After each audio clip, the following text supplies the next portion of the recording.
King Matunguru, vous êtes cadre du CNC, Congrès national des Congolais, parti cher à Pius Mwabilou. Bonjour et bienvenue à ces studios. Bonjour madame, je salue les modérateurs ici au studio. Je salue aussi tous les auditeurs de la radio Sven.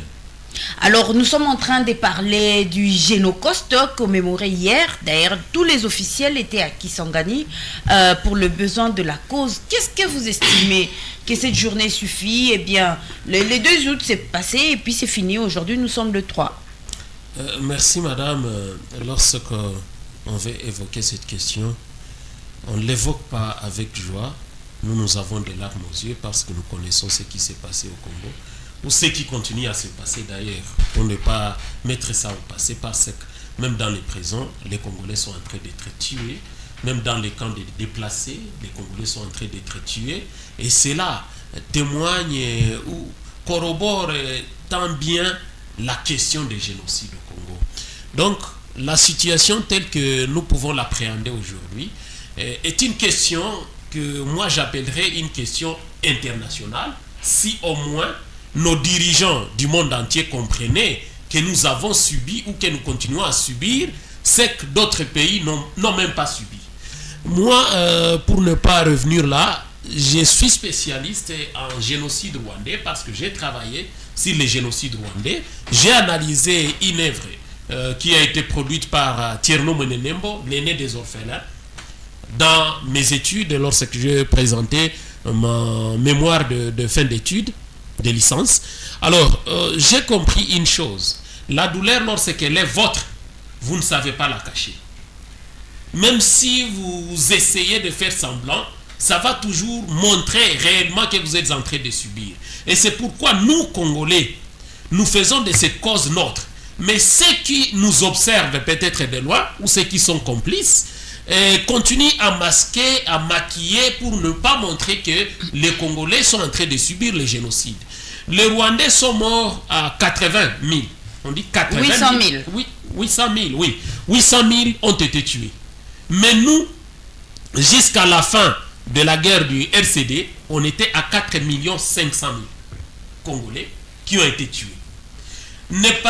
Pour ne pas parler seulement de la guerre des 6 jours, dite des 6 jours, à Kisangani, où on a tué plus de 1000 personnes. Il faut dire qu'à Kisangani, il n'y a pas eu que la guerre des 6 jours. Hein. Il y a eu la guerre des 1 jour, il y a eu la guerre des 3 jours, et ensuite la grande guerre, c'était celle des 6 jours. Voilà, du 5 au 10 juin 2000, il y a eu cette guerre-là, dite des 6 jours. Mais 1000 personnes ont été tuées parce qu'on a parlé de plus de 7 000 à 10 000 obus qui ont été largués sur la ville de Kisangani. L'intention, c'était quoi, madame? Si ce n'est pas exterminer les Congolais. Donc, ne pas parler aujourd'hui de génocide. King Matunguru, parce que tout le monde parle de génocide, j'ai l'intention de poser la question, exterminer les Congolais, pourquoi? Quelle est la cause? Pourquoi? Et ça veut dire que le Congolais va se vider? Bon, les Congolais se sont vidés, madame. Faut pas dire que les Congolais vont se vider. Ça veut dire que le Congo va se vider, j'allais poser, oui, j'allais dire. Oui, si seulement cette communauté dite internationale continue à observer, et si nous, on ne prenait pas de mesures qui pourraient nous protéger, et d'ailleurs, jusqu'à aujourd'hui, je continue à saluer la bravoure de nos vaillants militaires de Ouazalendo, parce que si ce n'était pas ça, madame, les Congolais seraient exterminés aujourd'hui. Nous continuons à pleurer ceux qui sont morts. Mais comprenons une chose. La cause pour laquelle on est en train d'être tué est une cause économique, une cause de prédation. Parce que rien n'explique que 800 000 meurent, mais lorsque plus de 4 millions sont morts, personne ne parle. Mais aujourd'hui, lorsqu'on célèbre ce génocide au Rwanda, c'est le monde entier qui se déverse au Rwanda. Mais nous, on a célébré pour la première fois les génocodes au Congo. Combien d'officiels internationaux vous avez vu au Congo? C'est parce qu'ils se moquent de notre malheur, madame. C'est pourquoi moi je dis, comme le docteur Mukwege continue à le dire, étant donné que nous n'avons jamais eu le tribunal international sur le Congo, comme il y a eu à Kachache au Rwanda, pour exposer les vrais problèmes et les vrais dossiers et ce que nous continuons à subir aujourd'hui au Congo, je pense que le monde entier ne se réveillera pas. L'ONU a fait de la cause rwandaise sa propre cause. Et aujourd'hui, vous voyez comment est-ce que dans les salons politiques, dans les salons diplomatiques du monde entier, on parle du génocide au Rwanda. Mais nous qui sommes tués, nous sommes aujourd'hui à plus de 15 millions, personne n'en parle. Cela veut dire que nous sommes victimes d'une certaine, pas même d'une certaine, mais d'un complot international qui vise surtout la partie Est à nous exterminer, à piller nos richesses, à nous faire fuir nos terres pour que d'autres peuples s'y installent. Vous savez, madame, que depuis 1994, les réfugiés dits rwandais ont été déversés sur le sol congolais avec armes à main. Cela a été pour les LCD un motif pour venir déverser les Rwandais encore au Congo en 1997. Opération turquoise. Voilà. Mais Maître Moïse ici a parlé de massacre à Lemera en 1996. Qui ont fait ce massacre? Ce sont des Rwandais, des Tutsis qui sont venus du Rwanda, qui ont tué les Congolais.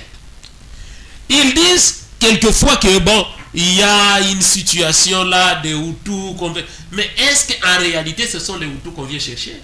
On a tué à Kisangani, ce n'était pas des Hutus. On a tué à Lemera, ce n'était pas des Hutus. À Fiz, on a tué, ce n'était pas des Hutus. À Mwenga, on a tué, ce n'était pas des Hutus. Même à Walungu, on a tué, ce n'était pas des Hutus. Donc la réalité, et ce que nous sommes en train de comprendre aujourd'hui, c'est un génocide qui vise les Congolais. C'est pourquoi la vraie définition de cette situation que nous vivons aujourd'hui, c'est génocide. Les officiels congolais, le président de la République Tshisekedi, en décrétant cette journée, avait totalement raison parce que nous avons enfin compris que c'est nous qui sommes visés. Et ne pas en parler aujourd'hui frise une complicité. C'est pourquoi nous disons, la MONUSCO qui est au Congo depuis 2001, jusqu'à après 24 ans, elle est en train de se désengager. Qui n'a jamais dénoncé cela? Vous comprenez, madame? Une mission des Nations Unies qui n'a jamais dénoncé plus de 15 millions de personnes mortes là où ils ont des bases, une mission la plus chère au monde. Est-ce que nous pouvons ne pas parler de cette complicité? Est-ce que nous pouvons ne pas parler de complot international alors que les observateurs étaient là?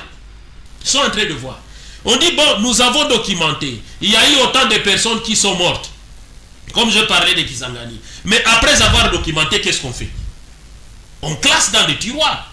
Mais lorsqu'on a documenté pour les Rwandais, lorsqu'on a documenté pour les nazis, etc., on a exposé au monde entier et le monde entier en a fait une cause nationale ou internationale. C'est pourquoi pour nous aussi, la lutte doit continuer.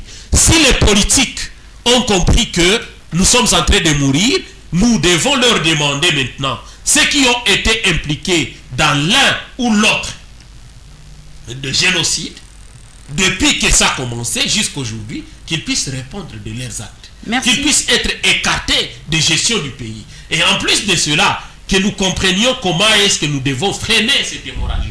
Parce que ça continue, madame, et si nous tous nous ne sommes pas réveillés, si nous ne nous liguons pas derrière nos vaillants militaires, le président qui a décrété cette journée-là, je pense que notre cause ne sera jamais comprise et personne ne pourra lutter contre nous, nous devons nous libérer seuls. Merci.